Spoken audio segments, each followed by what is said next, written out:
Coming up this week, off-screen. NASA calculates some hidden figures. Barry Jenkins shines in some Moonlight. John Wick returns for Chapter 2. Anna Chancellor grapples with the love of her life. John Waters shows off multiple maniacs. Michael Keaton becomes the founder. Chemical Records get lost in France. And Matt Damon visits the Great Wall. All those to come and more, off-screen. This is Off-Screen. Off-Screen.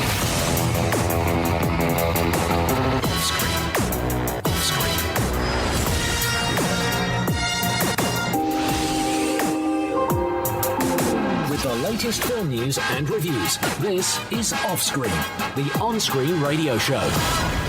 Ooh, welcome to Off-Screen, I'm Van Connor. I am Kase Allen. And welcome back, Mr. Allen. Another fun week of films to enjoy. Film news, film reviews, box office top 10. We got all the treats, haven't we? All that good stuff. All that good stuff. So before we crack on with what are we going to do, the first biggie this week, do you want to give me some film news starters off? Yeah, definitely. I'm going to talk about a couple of chaps that me and you sort of bonded over all those many months ago when we met. Is it the Coens or Lord and Miller? I can't remember. Neither. It is Jay and Silent Bob. Are they striking back again? They are rebooting. Are they rebooting? Oh, I did hear about this, yes! You must have heard about this. I have. So isn't the story that Kevin Smith just cannot get a new project off the ground and has decided, you know what, we're just going to do Jay and Silent Bob and take on reboots? In a manner of speaking, but I kind of like the way that it played out. Basically, the plan was to go for Clerks 3. They had funding, they were ready to shoot and everything, and then apparently one of the cast members said, hey, I don't want to do a Clerks 3. So then... Was it Jeff Anderson? I feel like it was Jeff Anderson. I don't think that it would have been Brian. I don't think it would have been Brian O'Halloran somehow. No, I don't think so. I think it was definitely Jeff Anderson. Because he almost didn't come back for the second Clerks, so... I did hear that, yeah. So that's what I'd say. And then it was going to be a Moonlight 2. That never happened, but no, Jay and Silent Bob are rebooting. Yeah, isn't it? So what is it? What is it called? Jay and Silent Bob Reboot? Is that the title? Yeah, the title is going to be a Jay and Silent Bob Reboot. The basic premise, and I really like this, they go back to see if they can stop a remake of the Blunt Man and Chronic film that was made in the first movie. But now the film is going to be called Blunt Man v Chronic. Blunt Man v Chronic, is that the title now? That is the title of the Blunt Man film within Jay and Silent Bob's reboot. No, that's quite clever. I quite like that. Isn't it? Yeah, that's pretty good for Kevin Smith. For Kevin Smith, that is unusually clever, and I say this of the man that's currently at work on Moose Jaws. I hope we do actually see Moose Jaws at some point. Moose Jaws. I mean, he's literally doing Jaws with a moose. I mean, which he keeps saying. Yeah, it's Jaws with a moose. Fair play to him. Fair play. At least he's got his branding down. He knows his product. No one's doing him under the Trade Descriptions Act. That's fair enough. Exactly. He knows his product and he knows his audience. Good old Kevin Smith. You can always rely on him for a chuckle, can't you? Yeah. Absolutely. So, should we head to space? Let's head to space, because that's what we're reviewing. We're reviewing The Help in space. Yep. Exactly. So Hidden Figures, which you saw this before me, didn't you? I did. I can't say that very often, can I? No, you cannot. But did you go to one of the Odeon secret screening things that they do? Is that one? Yeah, and I was actually pleasantly surprised when I saw that this was a film that I was going to be viewing that night. It's pretty good. Am I right in thinking that this is written and directed by Theodore Melfi, who did St. Vincent? You are correct. Right, okay. I just want to check that, because I was getting this confused with... who was it? I was getting this confused. The right director, I was getting confused with this and something else, and one of the Oscar ones, and it was all up in the air. Don't say Fences. No, it wasn't Fences. It wasn't Hidden Fences, don't worry. So, this is based on the true story, and this is the three women who worked for NASA, and this is back during the space race. This is the height of the Kennedy Field space race, the mission to send John Glenn into orbit, and it is how they overcame adversity in order to basically complete the mission. And they're played by Taraji P. Henson, Janelle Monáe, and Octavia Spencer. You were a big fan, I was a big fan, and here's a clip of Kevin Costner being introduced to Taraji P. Henson. Ruth, what's the status on that computer? She's right behind you, Mr. Harrison.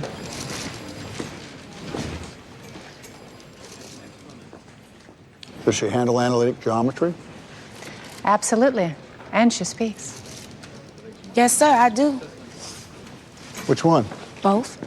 Geometry and speaking. Ruth, get me the... You think you can find me the Frenet frame for this data? Using the Graham-Schmidt... Orthogonalization algorithm? Yes, sir. I prefer it over Euclidean coordinates. So you're a fan of Taraji P. Henson, aren't you? How could you not be? It's Cookie. It's Cookie from Empire.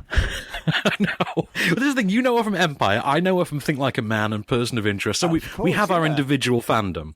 Yeah. But she's really good. In fact, all three of the set of the lead ladies, they are fantastic in this. So Janelle Monáe, who I'd never really known in an acting capacity, I don't think. This is actually her first ever acting role. Well, this... Is it? She's a singer, isn't she? She's a singer. That is how I've... Right, okay. She is amazing. She's kind of like the female version of James Brown, in a way. Right, okay. Yeah. So she's Jane Brown. That's what we're going with. We'll say that. She's Jane Brown. Yeah. Fair enough. Right, and then you've got Octavia Spencer as well, who's terrific. In fact, everyone on the cast is brilliant in this. Kirsten Dunst gets a chance to do something different and play a slightly nastier role. You've got Kevin Costner's the reliable, I'll bring the housewife audience in, don't worry about that. And then you've got Jim Parsons from The Big Bang Theory, who even he manages to impress. What's going on with this film? Well, here's the thing. I've always been a fan of Jim Parsons, just not as Sheldon. I can't stand The Big Bang Theory, as you know, and you feel the same. I can't either.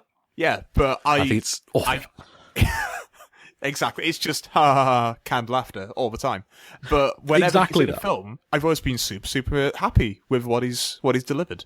No, that's fair. I mean, the thing that does it for me with this film is it has its flaws, obviously. I mean, there's things like Mahershala Ali has a supporting role as Taraji P. Henson's love interest. Yeah. He basically has no character. It's very, very that's worth underwritten. Yeah. It is, and he is there in that capacity of, do you know what? I'm the hunky guy you want to take home to mum, and I'm happy with that function. Yeah. And fair play to him. And he's kind of... It's because he knows he's got Moonlight coming as well. We've got Moonlight coming in like 20 minutes, so... Exactly, yeah. He knows. Yeah, I did really like the cast. Who played Janelle Monáe's husband? I can't remember. He was someone I did know. I forget the actor's name, but he is in... that Aldous Hodge? He's in Straight Outta Compton. It may well be Aldous Hodge, actually. That is Aldous Hodge, because I know him from the TV series Leverage. Did know him from Straight Outta Compton, and even Supernatural, of all things. No way. But don't forget, he killed Sam Winchester, man. Lest we forget, he killed Sam Winchester. Lest we forget, exactly.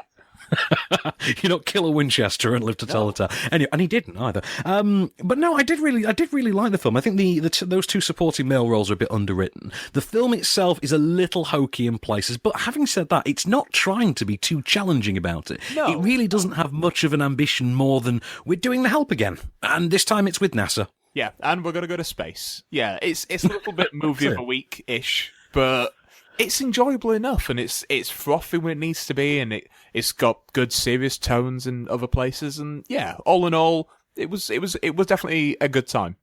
That's it. I mean, I found it worked for me. It was as enjoyable as it was, I think, because it had this true story that you didn't necessarily know. I didn't know the story necessarily.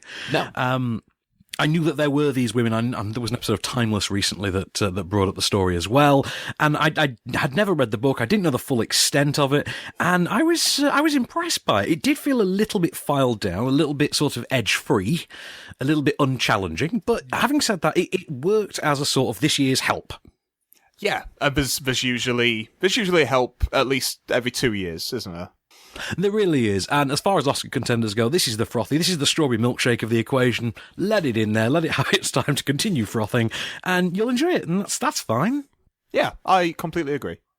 There we are then. So, shall we plug the podcast and the competitions before we move on? Why not? Have we got any competitions going on right now? We do. We are giving away DVD copies of Marauders, the Stephen C. Miller movie with Bruce Willis and Adrian Grenier and Crystal Maloney and Dave Bautista. Yeah. Indeed, yeah. We're doing our DVDs of that, so if you want to win a copy of Marauders on DVD, pop along to onscreenfilm.com, go in the competition section, and just enter your details to be put into the draw, win some swag. And in the meanwhile, of course, while you're on the site, you can go along to the off-screen section, which is the podcast section, where you can download the extended version of this show in its complete expanded podcast form, complete with you and I shooting the breeze, as it were. Which we sorely love to do. We do like taking aim at that breeze, so we shoot the breeze, we get an extra, half hour, 20 minutes out of it? Something like that, yeah. And get a moment of cage, so, win all round. All is well. All is good. All is well. With the latest film news and reviews. This is Offscreen, the on-screen radio show. And we're back. So, what's next, Mr. Allen? I think we should have a look at that box office top 10 of ours. That there box office top 10? That very same one. Number 10. The Space Between Us. Which I really liked. You haven't seen this one, have you? No, and I don't really intend to. It's not sold me, and you haven't sold me. You are terrible at your job. You know what? That's fair enough. It's sold as this intergalactic love story, and it's really not. It's more boy searches for parents by way of the plot of The Martian, and that boy happens to be Asa Butterfield, and the movie has this ridiculously overblown level of casting, like Gary Oldman, Carla Gugino, Britt Robertson. I want to say, is that right? This one is Britt Robertson, not Britt Marling.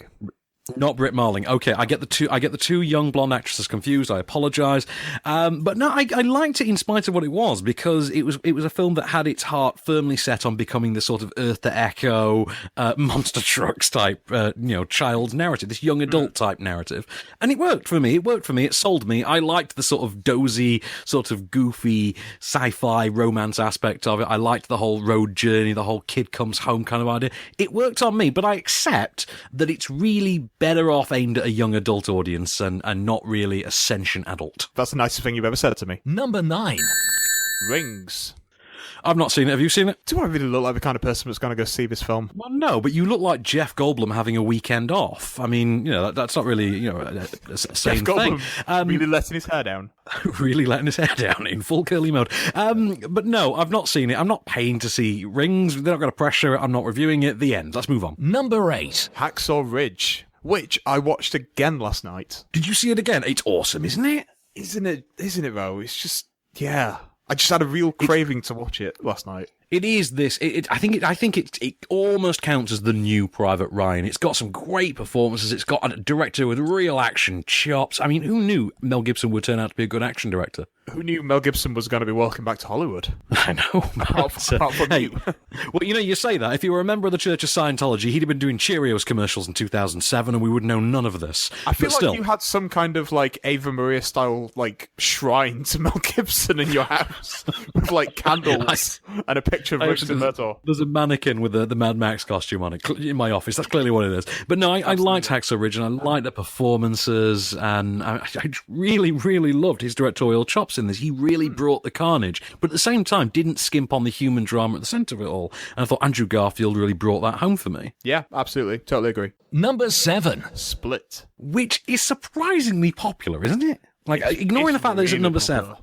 Really popular. A lot of people have seen It's been it. out for weeks now. It's been out for like 4 weeks, still hanging in there. It's had a month. A lot of people are still seeing it. And, it's got great performances. And Shyamalan's, it's nice to see him back on a little trashier form.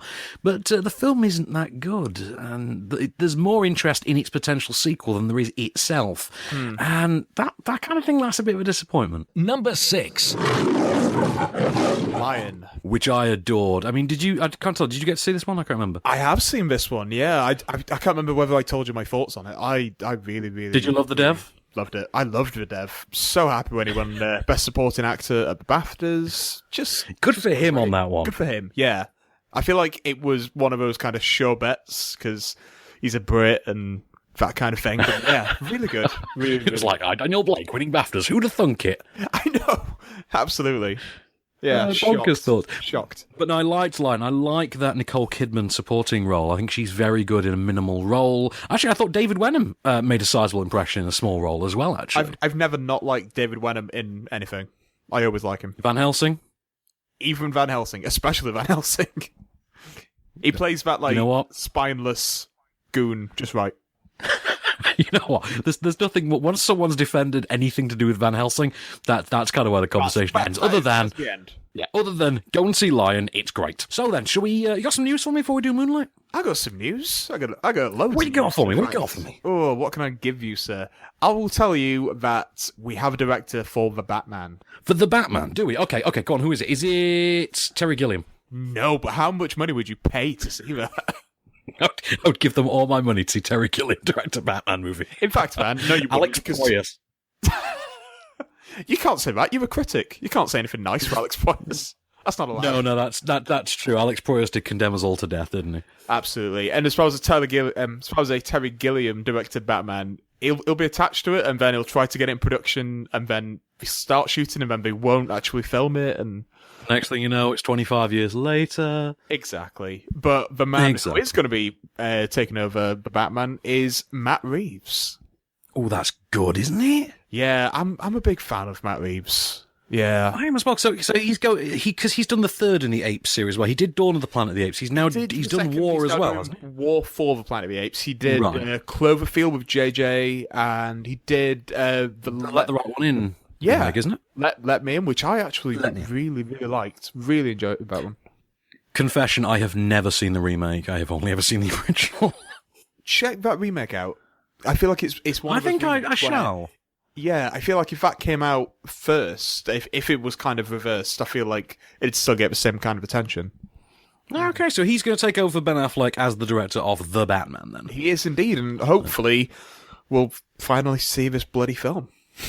Yeah, I mean, ignoring the rumor that Ben Affleck apparently wants out of it now, but I don't know who to believe. I feel like there might be some grain of truth in that somewhere. But I'll tell you what is true though. It's all the hype around Moonlight, and we should review it's that. Incredible. Look, I'm going to review it now in 3 words. It is incredible. Do you know what? I'm inclined to agree with you as well. Let's set it up though. So this is only the second film from writer-director Barry Jenkins. Barry Jenkins, yeah, it is. Yeah, and whose first film I don't think anyone saw, and it came out 7 years ago. I've not seen. I can't even tell you what it's called. To be honest, I can't even remember offhand, but it was like an art house thing 7 years ago. It's taken him this amount of time. He's now directed Moonlight, which is based on the play. Is it In Moonlight, All Black Boys Look Blue? Yes, indeed. That's it. Right, and so this is the story then of Chiron, who is a young boy growing up in Florida with a single mother. We see him in a three act almost play-like structure that takes him through 3 different points of his life. So his actual childhood years, his teens, and then his young adult years. He's played by 3 different actors in all time periods. Obviously, this is not a Richard Linklater movie, and this basically how he deals with his mother's growing and then eventually all-consuming crack addiction, his surrogate paternal relationship with a local drug dealer named Juan, who's played by Mahershala Ali, because he had to have a great role this week, and then his adult years in which he finally pursues this sort of closeted gay relationship he's always had with one of his closest friends growing up. And, we have a clip. What happened? Huh? What happened, Chiron? Why you didn't come home like you're supposed to?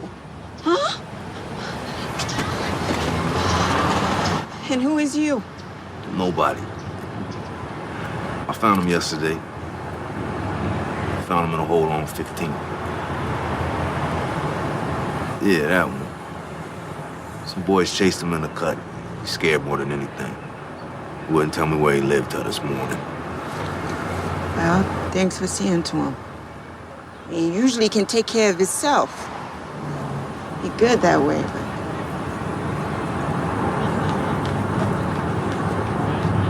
Little man. So Mahershala Ali there with Naomi Harris, and I can't remember the name of the young actor who plays childhood Chiron. No, I can only remember the fella who plays Black, who is... because he has 3 different names, doesn't he? Yeah. So what is his first name? So when he's a kid, his name is Little, and then when he's in his teens, his name is Chiron. Chiron, yeah. And then when he's an adult, his name is Black. Yeah. Which I can't help but think is a very pigeonholing name. Yes, it is, but it all makes sense within the film. Like, it's all the names are explained. Okay, so I'll tell you what, do you want to take this in 30-second shifts each? Because I think we want to rave we've got like 2 minutes to rave about this. So let's take it in two batches of 30 seconds. You can rave on first. Okay, so for one thing, it's basically shot like an 80s Michael Mann movie with all the mature sensibilities of a Spike Lee joint. It's got an absolute belter of a screenplay because Jenkins has obviously adapted the play himself, which is by, what's his name, McCraney? Is it McCraney? I can't remember. I think so, yeah. I think his name was McCraney, and Terrell Alvin McCraney, that was his name. And then at the centre of it all, you have not just a great cast, but you have 3 terrific performances playing the same role at different points, and I can give you their names. Hang on. They are Alex Hibbert, Ashton Sanders, and Trevante Rhodes, and those are in age order, and each one terrific. I thought Trevante Rhodes stood out the most, because I think he had the most to actually work with, and I think he played the inner turmoil, but also his performance Jenkins is almost a reactionary one to Mahershala Ali's, in a sense. Yeah, that's a really good observation, actually. I'll just talk about a couple of the supporting actors. So Go on. We'll talk about Mahershala Ali. I think we can both rant on for days about his performance in this, which Probably can. I know, but on the surface, is actually more kind of minimal than what you were expecting. I was expecting fights and all manner of things, but that's not I was as well. I thought, when I really heard kind of his role, I restrained. thought this is going to go full, Boys in the Hood type thing. It doesn't at all, but it's still kind of as But it doesn't devastating. No. And then, It is very much also so. Naomi Harris is his mum. Oh, heartbreaking. Incredible, yeah. Really enjoyed it. I mean, what did you think of the visuals on this? Because I don't know what he's done before, but James Laxton's done the cinematography on this. This I'm neon not sure sort what he's of done look. before, but it's incredible, isn't it? Where there's just the blues and the purples everywhere, and also the score as well. I listened Wonderful, isn't it? Yeah, I listened to a 50-minute long podcast with the guy that did the score, and he was talking about coming up with 3 separate themes for each stages of his life. And You do get that feeling. you do, don't you? Yeah. So they're all kind of similar, but played with like different instruments, and it just gives like a really eerie tone to each different theme. Really great. So as we wrap it up, then you'd recommend it, wouldn't you? I'd recommend it to everyone. Absolutely. I mean, this is the thing. I think Jenkins is an absolutely terrific tour de force here. I think the way he's written these characters is reverent to the material, but at one stage it's kind of evolutionary as well. I think it's terrific. I think it's been overshadowed by La La Land, which is a more showy film, and then you've got Manchester by the Sea, which is more indie friendly. This sits in the middle, and I think this is the film that you think, yes, okay, this is what the Oscars should be championing. Brilliant. Love it. Move on. With the latest film news and reviews. This is Offscreen. And we're back. So, Mr. Allen, you know what time it is? I'm guessing he's back. I'm thinking he's back. Yeah, I'm thinking it's chapter 2 time. So how excited are you for the return of John Wick? So excited that I tried to see it on Tuesday because we had previews. Valentine's for Day Valentine's previews, Day. Sadly, these previews did not start until the evening, and I was otherwise indisposed in the evening. Oh, darn. I will be seeing it tomorrow. Okay, so let me set the stage for you. It is literally 30 seconds after the end of John Wick, and John Wick is still on his kill campaign. It turns out he didn't stop at the end of John Wick. He went home and dropped the dog off, and then decided to carry on. And it turns out he left one very dangling loose thread, and that was his car. We all somehow forgot about his car. Because you just think about the cute dog, of course. You do, yes. Well, it turns out his car is still out there. He stages this massacre to get his car back. He barely gets it back in one piece. And then he's contacted by an old friend who has discovered, obviously, that during the events of the first movie, he obviously came out of retirement. He came back to the fold, the organised crime world. And by doing so, he has forfeited his ability to sit on the sidelines. He's now obligated to fill a blood oath from years earlier when he was, Baba Yaga, the boogeyman. And this blood oath involves travelling to Rome and assassinating one of the leaders of the Assassins Guild or the World Council or whatever it is, the UN of assassins, and who happens to be his friend's sister. Yeah. His friend's sister, and the idea is if John Wick assassinates the sister, the friend can ascend to the throne, as it were. This obviously all goes spectacularly wrong because it's John Wick, and he finds himself basically with another contract placed on his life, having to fend off assassins from all sides. Here's a clip. He's offered $7 million for your life. $7 million is a lot of money, Mr. Wick. So I guess you have a choice. You want a war? Or do you want to just give me a gun? Somebody please get this man a gun.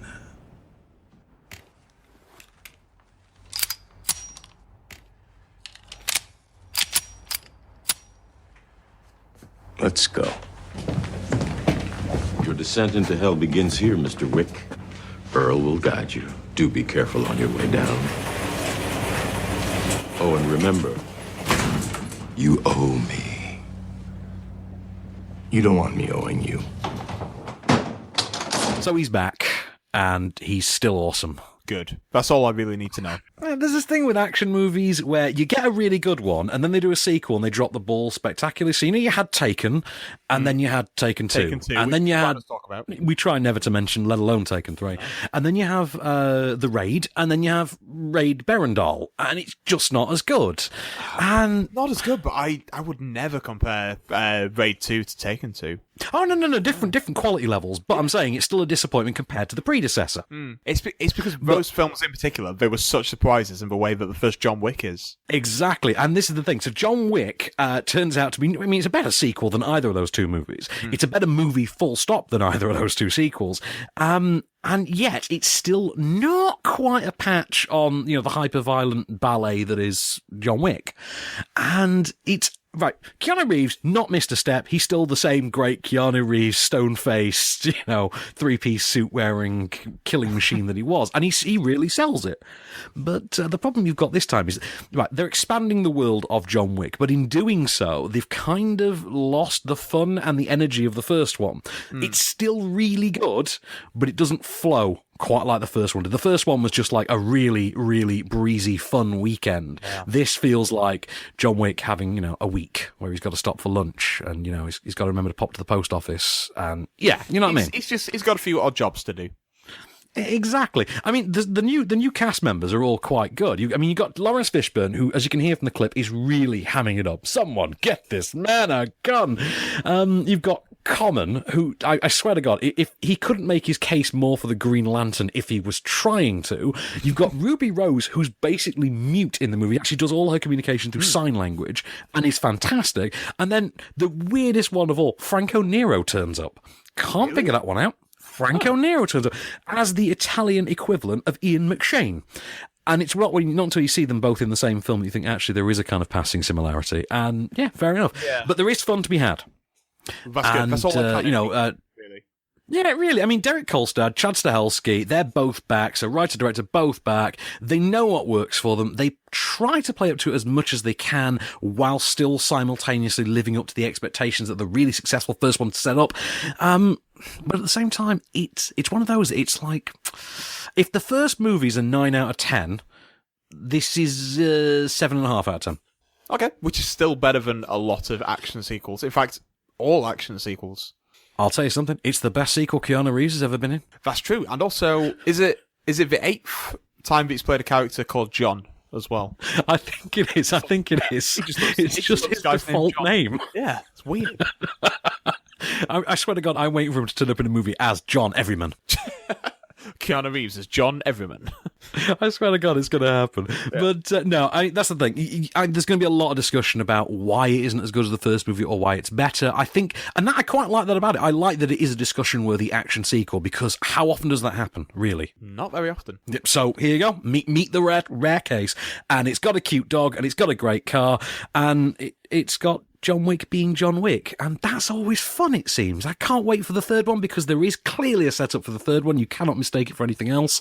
And, yeah, we're in for a good time. Shall we have some film news? Works for me, let's do it. So, this kind of came out of nowhere, a little bit. So, there's a director that I really love called Jeremy Saulnier. Oh, the guy who did Blue Ruin and Green Room? Yeah, the very same. And he's announced his next film, which sadly...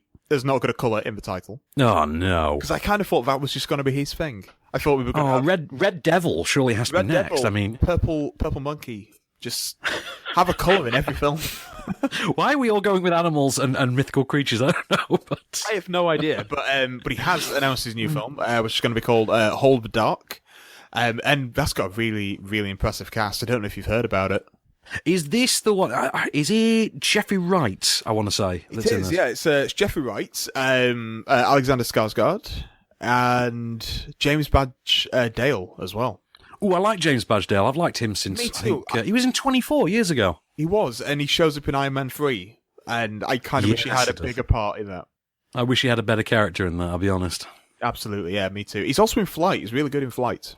Oh, I remember him now, yes. Yeah, he's in Flight for like one scene, but a great scene. Do you know what it's about? Have you heard? No, that's what I was going to ask. What's this one about? Basically about a father who is a wolf hunter who gets lost in the wilderness, in the Alaskan wilderness, and he's tracked down his young child. Actually goes mad as well from the isolation and the harsh weather. It sounds incredible, doesn't it? This sounds like The Grey meets The Revenant. That sounds brilliant. And I need that film in my life right now. I do, yeah. Yep. Oh, wow. Did I read that this was a Netflix? It was going to be put out by Netflix at some point. It is indeed. Shall we finish off the top 10? I think we shall. Number 5. La La Land. Which I loved, and I know you loved as well. I mean, is there anything left to say on La La Land? I mean, it's a grand old song and dance, and Ryan Gosling's amazing in it, and Emma Stone isn't quite as amazing, but she's still pretty good.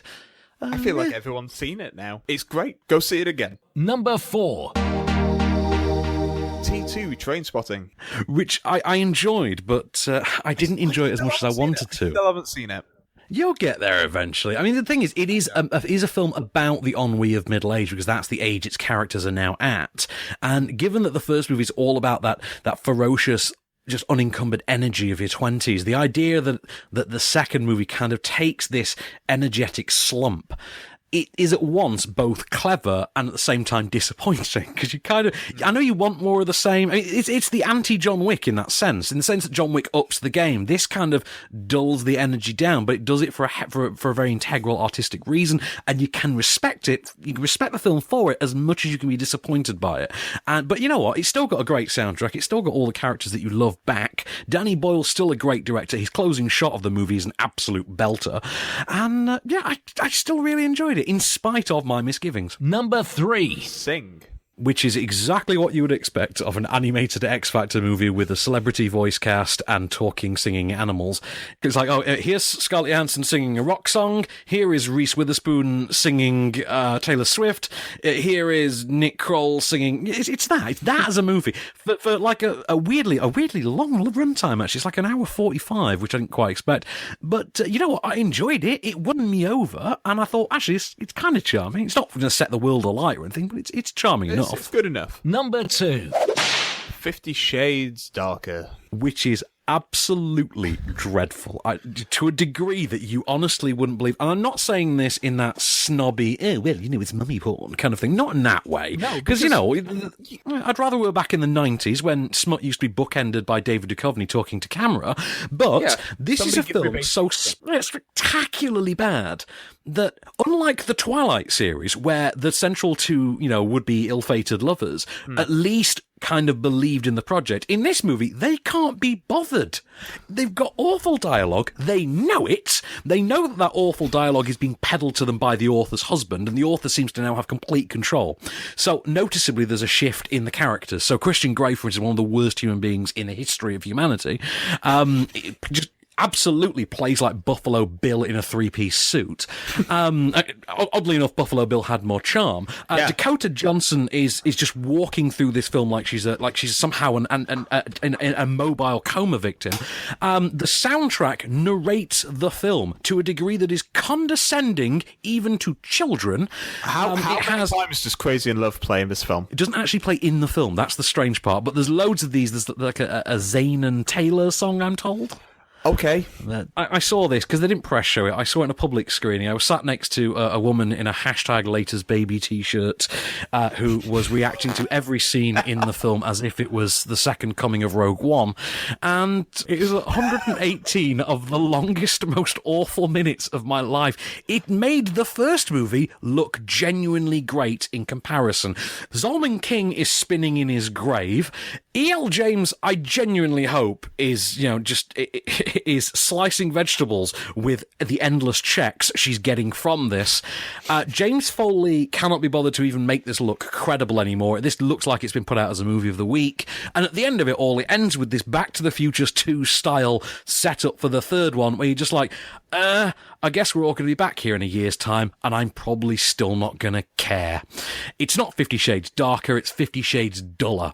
And that's the problem with it. Number 1. The Lego Batman movie. Which you adored, come on. Which I saw on Tuesday. Did you love? You adored, come on. I did, absolutely. I was supposed to see John Wick, as I previously said. Was denied, saw this instead. Did not regret my decision one bit.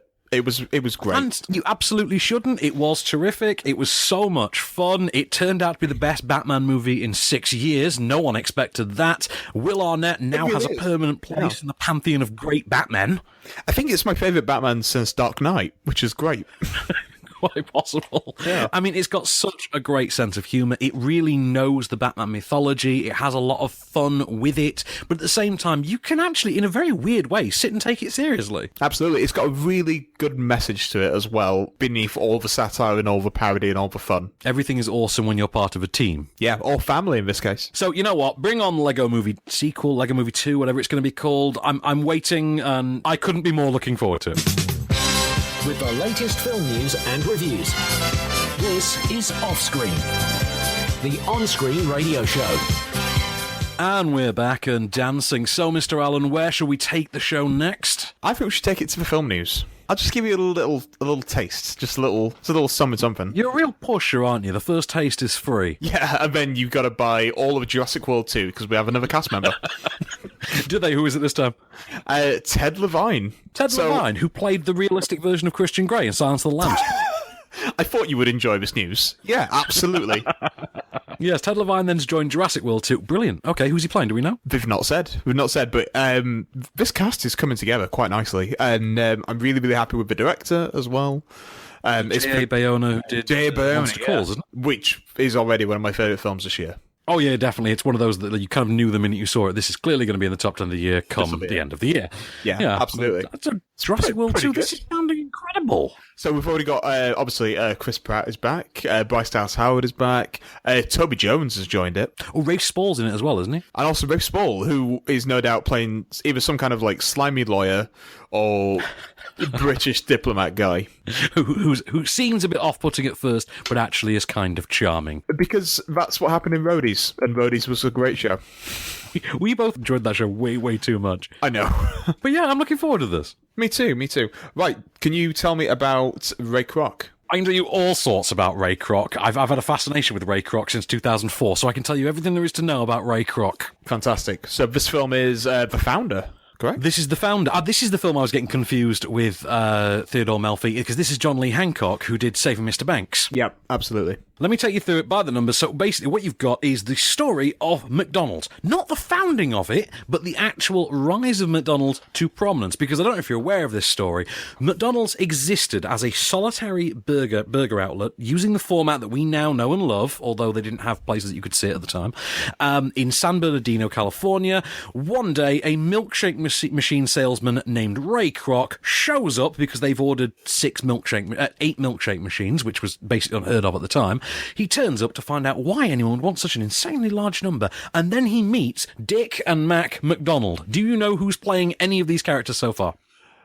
I know that Ray Kroc is Michael Keaton. I know that one of the McDonald's is Nick Offerman. Nick Offerman. Parks and Rec. And the other one I know is the Zodiac Killer. Yeah, he's also the Red Dragon. He is John Carroll Lynch. That's his name. Yep, completely John lost. Carroll Lynch. Yep. So the idea is he talks them into allowing him to run the franchise wing of their business. He goes off and sets up all the new McDonald's, and the idea is he'll ensure that there's quality control, that basically the template that they've set out so meticulously in San Bernardino will be applied to all of the other outlets. They have had it fail in the past, as you'll hear in our clip. And the whole crux is that he gets a whiff of success and immediately becomes corrupted. What you've got is effectively Breaking Bad with McDonald's. And before you know it, he is trying his darndest to screw them out of the business and turn his would-be cash cow into what will eventually become one of the world's most recognisable brands and one of the planet's biggest landowners, which is a fact that no one ever seems to remember. No, I had no idea about that. There you go. Well, we have a clip. Franchise the damn thing. It's too damn good for just one location. There should be McDonald's everywhere, coast to coast, sea to shining sea. Mr. Kroc. Hey, you know, I've got a confession I want to make to you boys. I'm not out here in California for any kind of business meetings. I came out here for you. A few days ago, I got into St. Louis, Missouri, and I was doing some business, and I broke out my map. And I followed my finger on one single highway west. Route 66. Something told me to get into my car and drive that highway. And you know where it led me?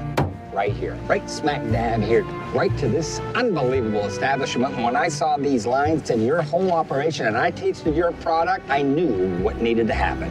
Franchise. Franchise, franchise, franchise, franchise. We already tried. So there's your central trio there. You got Michael Keaton, Nick Offerman, and John Carroll Lynch. Right, I'm going to take this one through. So this is Michael Keaton's Breaking Bad. That's the best way to call this. It sounds bizarre, but it works as an idea. It's now 14 years since Morgan Spurlock did the whole Super Size Me thing.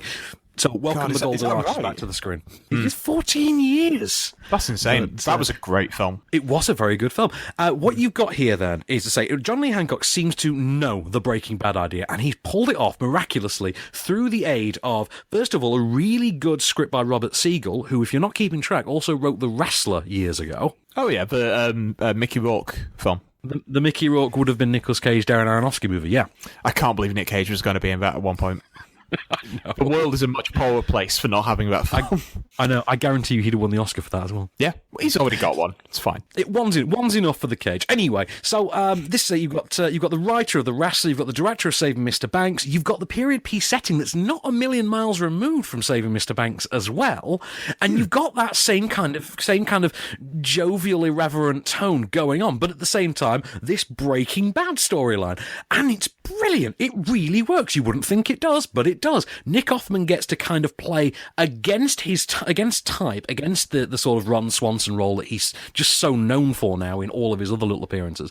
But at the same time, there's something kind of familiar about him. There's something all-American. There's something John C. McGinley about him. And then you've got John Carroll Lynch, who gets to play kind of the nice, vulnerable one of the brothers. I mean, you kind of know where it's all going. Which is strange, because he very rarely plays a character like that anymore. Yeah, I mean, it reminded me... I think he was in Volcano years ago, wasn't he? It reminded me of when he was in Volcano. He was kind of the vulnerable boss figure. Yeah, he was, yeah. God, I've got to watch that film again. We mention it about every 3 weeks. So we should watch it. But this is the thing. So Hancock's style, he's already got the style down from Saving Mr. Banks. What you've got here is these visuals. John Schwartzman's provided the visuals for this, and what he's gone with is this sort of Technicolor, this kind of bright, colourful Americana type palette, the kind of thing you would associate with McDonald's as a brand anyway. And it all kind of works. It's this there's this whole juxtaposition thing where you've got the bright colours, you've got this dark-hearted character at the centre of it all, and you've got this jovial tone running through it. And it all really, really works. And at the end of the day, you come out of the film and think, what am I doing for lunch? I've got an idea. And 3 guesses where you wind up, so... KFC. Exactly. I can't wait for the KFC movie after this. Oh. Who do we get in there? Starring Brian Cox. Brian Cox as Colonel Sanders. Exactly. It's got to work, isn't it? It's got to work. I don't know enough about the origin of Pizza Hut to suggest a film based on Pizza Hut. Let's research it and put it into development. I feel like Edward Norton would play the founder of Pizza Hut, and he'd do it pretty well. I don't even know what the guy looks like, but I feel like Edward Norton could pull that off. I just feel like he would be the narrator from Fight Club, but just in a Pizza Hut, just wanting to throw ice cream factory at screaming kids. Absolutely. But no, the founder is so worth checking out. I cannot recommend it highly enough. It's just not what you expect. It has the tone that you kind of wish they'd applied to a Steve Jobs movie at some point, but they never quite got round to doing. No. But no, do check it out. Michael Keaton is brilliant. I will, absolutely. I'll see anything Michael Keaton is in now. He's just... And deservedly so. He has my money, and he's had my interest since I was like 5 when I first saw Batman. You had my interest, now you have my attention. Yeah, I'm going to watch that film again. But no, this is the thing, because I cannot possibly for the life of me decide what film of the week needs to be. It's a pretty good run, isn't it? It's a strong week. I mean, okay, no, it's Moonlight. I think let's cut through it. It's Moonlight. Moonlight's film of the week. But do check out The Founder. Definitely check out The Founder, and also check out Hidden Figures. The frothiest of the bunch is Hidden Figures. The Founder is, I think, the most likeable. Moonlight is the most impressive. Yeah, it's the most quote-unquote important of the bunch. Exactly, yeah. I'll go with that. Yeah, absolutely. So are you ready for next week? Because it's going to be a doozy of a week. I am sat down and I'm ready. Okay, right. So we're going to start the week off next week with the return of Misters Berg and Wahlberg. A weird combo, isn't it? Misersburg. Misersburg. One comes with Wall. So Patriot today. We also have the documentary Best, which is obviously about George Best. Sweet Dreams, which I don't know anything about. Neither do I. I hope it's just a film about the Eurythmics and about that one song. Wouldn't that be awesome? That would be incredible. And then we've got It's Only the End of the World. Is that Xavier Dolan? Think so, yeah. We've got A Cure for Wellness with Dane DeHaan. Oh, the Gore Verbinski horror film. That's it. And are you ready, Mr. Allen? Because we've got a whopper to cap off that week. The cherry on top of our off-screen Sunday is going to be the on-screen reunion of Misters Cusack and Cage. It's been too long. It's been too long. The Con Air reunion that we have all dreamed of, because we don't like to think about that movie Frozen Ground. The on-screen reunion of Cameron Poe and, what's the name? Vince Larkin. Vince Larkin? And how could you forget Vince Larkin? It's called Arsenal overseas, but it's Southern Fury here, isn't it? Yeah, nobody really knows why the name change. And you know who the director is? It's not Simon West, is it? Steven Seagal, who's also now the director of Escape Plan 2, who was the director of Extraction with Bruce Willis and Callum Lutz. Yes, it's all tied together. If you go back through our back catalogue of shows, we have an intricate narrative that we're weaving subtly in the background. This is like Usual Suspects, isn't it? And we're both Kevin Spacey. It really is. Yeah. So, that's all to come next week then. So, this has been a Candy Store production for On Screen. I've been Van Connor. I've been Kase Allen. And we'll be back. Just show me the way to get out of here, and I'll be on my way. You've been listening to Off Screen. For more news and reviews, visit onscreenfilm.com.